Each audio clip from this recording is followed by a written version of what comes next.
माननीय प्रधानमंत्री जी नमस्कार। सबसे पहले तो अम्मा आपको स्वच्छ भारत के महत्वपूर्ण विषय को दैनंदिन वार्तालाप में अग्र स्थान पर उठाने के लिए बधाई देना चाहती है।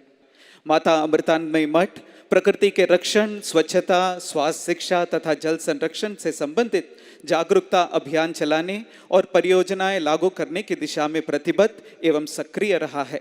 केवल वेस्ट मैनेजमेंट सीखना ही हमारे लिए पर्याप्त नहीं, हमें ये भी सीखना होगा कि क्या करें कि वेस्ट का उत्पादन ही न हो। अम्मा यहाँ एक उदाहरण देना चाहेंगे। सैनिटरी पैड्स में जो सामग्री इस्तेमाल की जाती है वो बायोडिग्रेडेबल नहीं होती।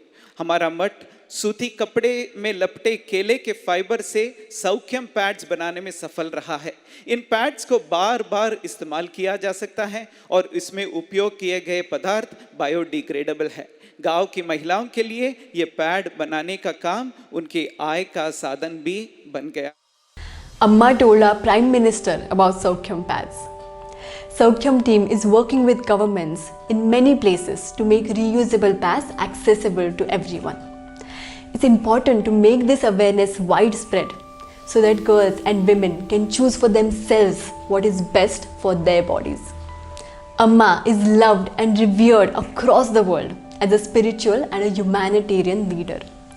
She adopted 101 villages in the most remote parts across the country.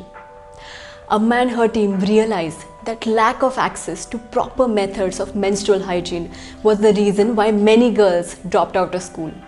Many women face health issues such as cervical cancer.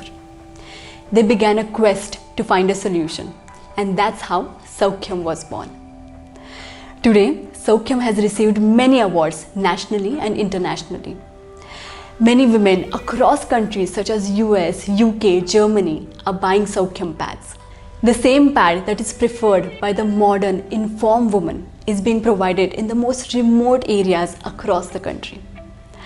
Join women from all over the world to make a shift to reusable pads. The time for change has come. The time to make the shift has come. What are you waiting for? नए वक्त की नई है आहट, आओ सुने हम कुदरत का ये खजाना मिलकर